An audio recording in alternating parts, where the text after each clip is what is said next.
بسم اللہ الرحمن الرحیم۔ السلام علیکم ورحمۃ اللہ وبرکاتہ۔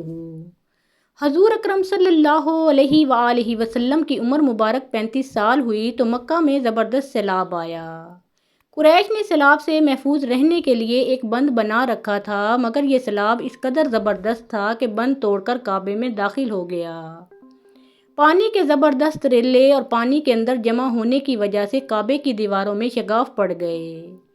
اس سے پہلے ایک مرتبہ یہ دیواریں آگ لگ جانے کی وجہ سے کمزور ہو چکی تھیں، اور یہ واقعہ اس طرح ہوا تھا کہ ایک مرتبہ کوئی عورت کعبے کو دھونی دے رہی تھی کہ اس آگ میں سے ایک چنگاری اڑ کر کعبے کے پردوں تک پہنچ گئی۔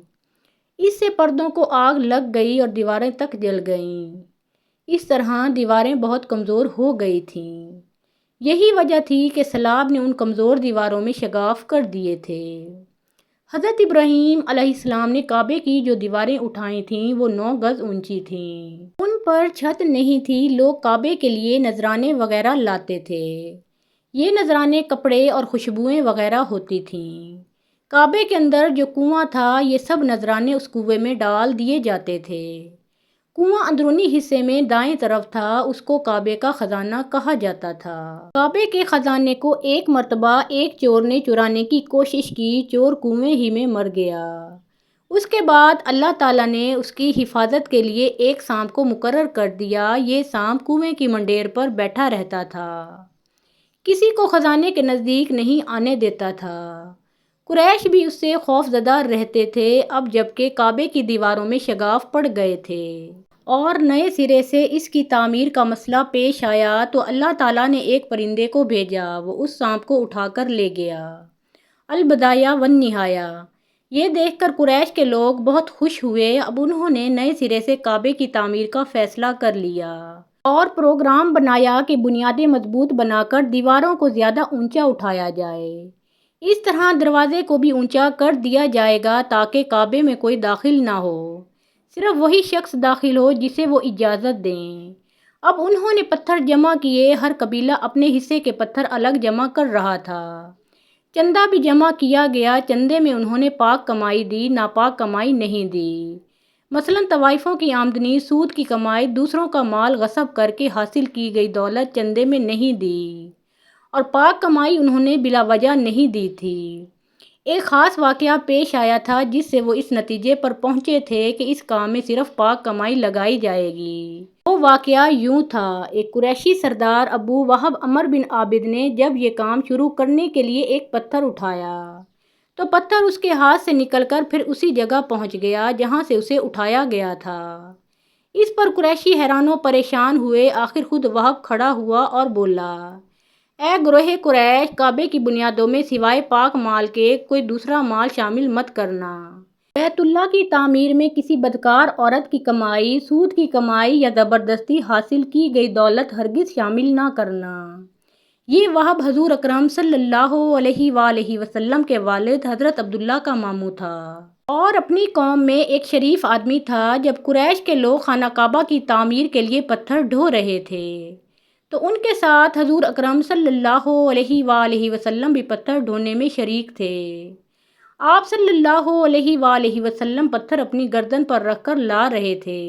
تعمیر شروع کرنے سے پہلے قریش کے لوگوں نے خوف محسوس کیا کہ دیواریں گرانے سے کہیں ان پر کوئی مصیبت نازل نہ ہو جائے۔ آخر ایک سردار ولید بن مغیرہ نے کہا، کعبہ کی دیواریں گرانے سے تمہارا ارادہ اصلاح اور مرمت کا ہے یا اس کو خراب کرنے کا ہے؟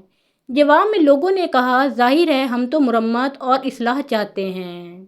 یہ سن کر ولید نے کہا، تب پھر سمجھ لو اللہ تعالیٰ اصلاح کرنے والوں کو برباد نہیں کرتا۔ پھر ولید ہی نے گرانے کے کام کی ابتدا کی، لیکن اس نے بھی صرف ایک حصہ ہی گرایا تاکہ معلوم ہو جائے کہ ان پر کوئی تباہی تو نہیں آتی۔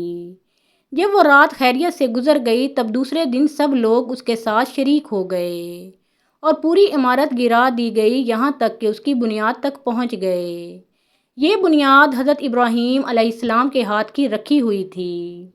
حضرت ابراہیم علیہ السلام نے بنیادوں میں سبز رنگ کے پتھر رکھے تھے۔ یہ پتھر اونٹ کے کوہان کی طرح کے تھے اور ایک دوسرے سے جڑے ہوئے تھے۔ ان لوگوں کے لیے ان کو توڑنا بہت مشکل کام ثابت ہوا۔ دائیں کونے کے نیچے سے قریش کو ایک تحریر ملی۔ وہ تحریر سریانی زبان میں لکھی ہوئی تھی۔ انہیں سریانی زبان نہیں آتی تھی۔ آخر ایک یہودی کو تلاش کر کے لایا گیا۔ اس نے وہ تحریر پڑھ کر انہیں سنائی۔ تحریر یہ تھی: میں اللہ ہوں، مکہ کا مالک، جس کو میں نے اس دن پیدا کیا جس دن میں نے آسمانوں اور زمین کو پیدا کیا۔ جس دن میں نے سورج اور چاند بنائے، میں نے اس کو یعنی مکہ کو 7 فرشتوں کے ذریعے گھیر دیا ہے۔ اس کی عظمت اس وقت تک ختم نہیں ہوگی جب تک کہ اس کے دونوں طرف پہاڑ موجود ہیں۔ ان پہاڑوں سے مراد ایک تو ابو قبیس پہاڑ ہے جو کہ صفا پہاڑی کے سامنے ہے، اور دوسرا کوہ کیان پہاڑ ہے جو مکہ کے قریب ہے اور جس کا رخ ابو قبیس پہاڑ کی طرف ہے۔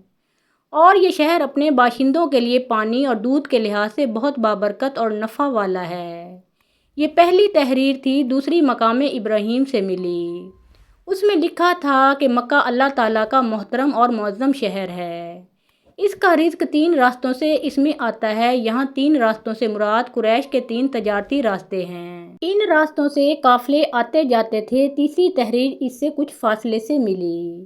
اس میں لکھا تھا: جو بھلائی بوئے گا لوگ اس پر رشک کریں گے، یعنی اس جیسا بننے کی کوشش کریں گے، اور جو شخص رسوائی بوئے گا وہ رسوائی اور ندامت پائے گا۔ تم برائیاں کر کے بھلائی کی آس لگاتے ہو، ہاں یہ ایسا ہی ہے جیسے کیکر یعنی کانٹے دار درخت میں کوئی انگور تلاش کرے۔ یہ تحریر کعبے کے اندر پتھر پر کھدی ہوئی ملی۔ کعبے کی تعمیر کے سلسلے میں قریش کو پتھروں کے علاوہ لکڑی کی بھی ضرورت تھی۔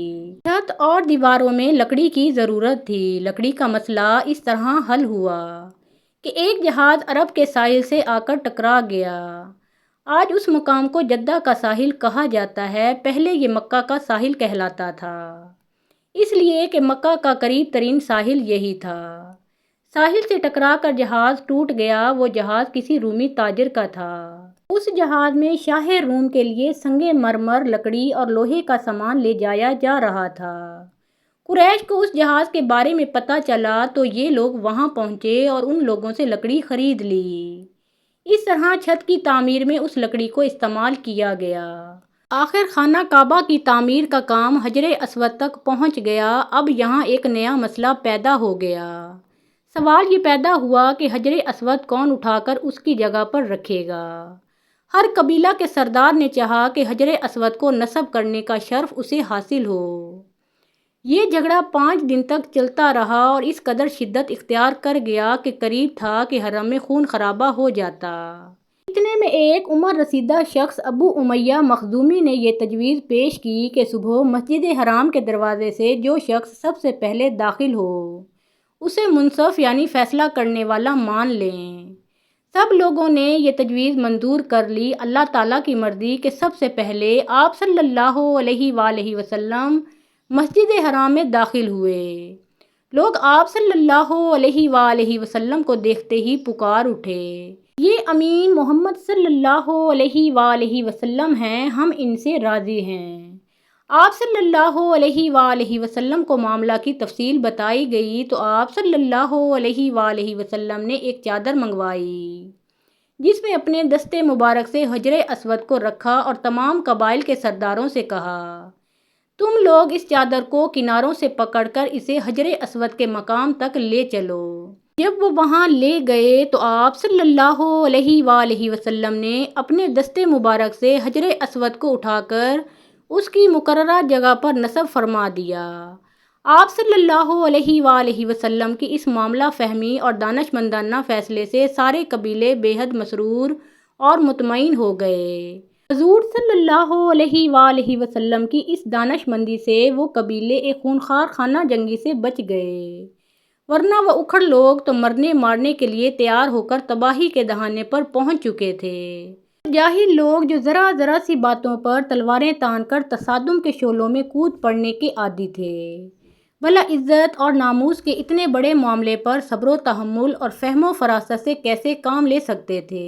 حجر اسود کے اس مشہور واقعہ کو بہت تاریخی اہمیت حاصل ہے۔ محترم ناظرین، پیارے آقا محمد مصطفیٰ صلی اللہ علیہ وآلہ وسلم کا پیارا نام ایک بار کامنٹ سیکشن میں ضرور لکھیں۔